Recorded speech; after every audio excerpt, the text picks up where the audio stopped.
পাড়াতে একটা জেঠি আছে, তাকে আমরা খুবই ভালোবাসি, জেঠি বলেই ডাকি। জেঠিদের একটা পুরনো বাড়ি আছে। জেঠিরা আমাদের এখানে নতুন বাড়ি করে এখানে থাকে। একটা পুরনো বাড়ি তাদের ওই পাড়াতে আছে। আমরা যেই পাড়ায় থাকতাম তার পেছনের পাড়ায় জেঠির একটা পুরনো বাড়ি আছে। সেখানে জেঠিরা সবাই বসবাস করতো, কিন্তু এক এক করে জেঠির যা ননদ সবাই চলে যায় এবং জেঠিরা একা হয়ে যায়। জেঠির শাশুড়িও মারা যায়। তারপর জেঠিরা এখানে নতুন বাড়ি করে চলে আসে, আর সেই পুরোনো বাড়িটা ভাড়া দিয়ে দেওয়া হয়। সেই ভাড়া বাড়িতে কয়েকজন থাকতো।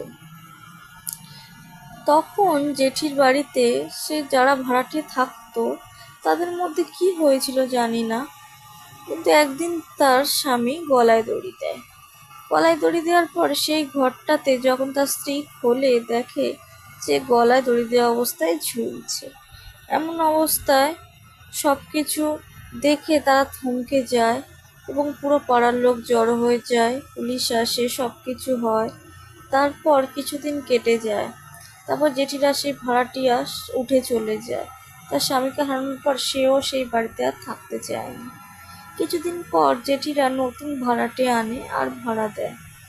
তারপর সেই ভাড়াটেরা থাকতো, কিন্তু তাদের সাথে কিছু অদ্ভুত ঘটনা ঘটতো। সেই ঘরটা বন্ধই পড়ে থাকতো। সেটা ছিল ঠিক ঝুল বারান্দার পাশে দোতলায়। সেই ঘরটা কোণার ঘরটা ছিল, যেখানে তার স্বামী গলায় দড়ি দিয়েছিল।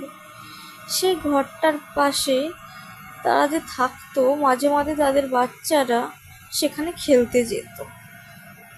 খেলতে যাওয়ার পর সেখানে তারা দেখতে পেত কোনো একটা দড়ি ঝুলছে বা কখনো ঝুলছে না, এরকম তারা প্রায় দিন লক্ষ্য করত।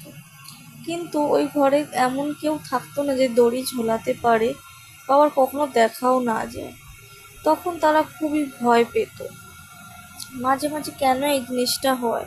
তারপর জেঠিদেরকে একদিন ডেকে সব ঘটনা বলে। জেঠিরা বলে, এটা তোমাদের মনের ভুল, এখানে এমন কিছুই হয়নি যার জন্য তোমরা ভয় পাচ্ছ। জেঠি পুরো ঘটনাটাই তাদের কাছে লুকিয়ে গেছিল। কিন্তু সেই অস্বাভাবিক ঘটনাটা আবারও একদিন ঘটল। সেই মহিলাটার সন্তানরা ওপরে খেলতে গেছে, এমন সময় তাদেরকে কেউ আচমকাই তাদেরকে ডাকছে ওপর থেকে, কিন্তু ওপরে কেউ নেই। সিলিংয়ের ওপর থেকে মনে হচ্ছে কেউ তাদের ডাকছে। তখন এসে বাচ্চারা চিৎকার করে এবং তার মা যখন দৌড়ে যায়, দৌড়ে গিয়ে দেখে তার বাচ্চাটা ওপর দিকে তাকিয়ে আছে, আর ওপর দিকে একটা দড়ি ঝুলছে। কোনোভাবে গলায় দড়ি দিয়ে দিলে যেরকম দড়ি ঝুলে, ঠিক সেরকম দড়ি ঝুলছে। সেই জিনিসটা দেখে আবারও খুব ভয় পেয়ে যায়। কিছুদিন পর জেঠিদেরকে বলে যে আমরা এই বাড়িতে থাকতে পারবো না, আমাদের সাথে অশরীরী কিছু ঘটছে। তখন তারাও সে বাড়ি থেকে চলে যায়। তারপর থেকে সেই বাড়িটায় আর কোনো লোকজন আসতে চায় না ভাড়া নিতে। জেঠি মাঝে মাঝে সেই বাড়িটায় যেত পরিষ্কার করার জন্য, আমাদেরকেও সাথে করে নিয়ে যেত। আমরা তখন অনেক ছোট থাকায় জেঠির সাথে যেতাম, এদিক ওদিক ঘুরতাম, খেলতাম। কিন্তু আমরাও সেই জিনিসটা লক্ষ্য করেছি যে একদিন আমরাও সেই ঘরের কাছে গেছি, ঘরটা বন্ধ ছিল, আচমকাই সেই ঘরটা খুলে গেল। খুলে যাওয়ার পর আমাদেরকেও যেন হাতছানি দিয়ে কেউ ডাকছে ভেতরের দিকে। দেখে আমরা খুব ভয় পেয়ে গেলাম এবং দৌড়ে ছাদে চলে গেলাম। গিয়ে জেঠিকে বললাম, জেঠি এই এই ব্যাপার। তখন জেঠি বলল, তোমরা তো ছোট, ওই জন্য তোমরা হয়তো ভুল দেখেছো। কিন্তু না, আমরা সত্যিই দেখেছিলাম সেই ঘরটা খুলে যায় এবং আমাদেরকে কেউ ডাকে, এরকমই আমরা দেখেছি, একদম স্পষ্ট। তারপর জেঠি আমাদেরকে নিয়ে আসে প্রায় দিনই সেখানে ঝাড়াঝুড়ি করার জন্য। জেঠি আমাদেরকেও সাথে করে নিয়ে যেত, কিন্তু প্রায় দিনই এইরকমই ঘটনা ঘটতো। একদিন আমি আর একজন আমার বন্ধু দুজন মিলেই জেঠির সাথে যেতাম। সেদিনও আমরা সেই ঘরটার কাছেই খেলছি, এমন সময় সে দরজাটা কড়মড় করে ওঠে।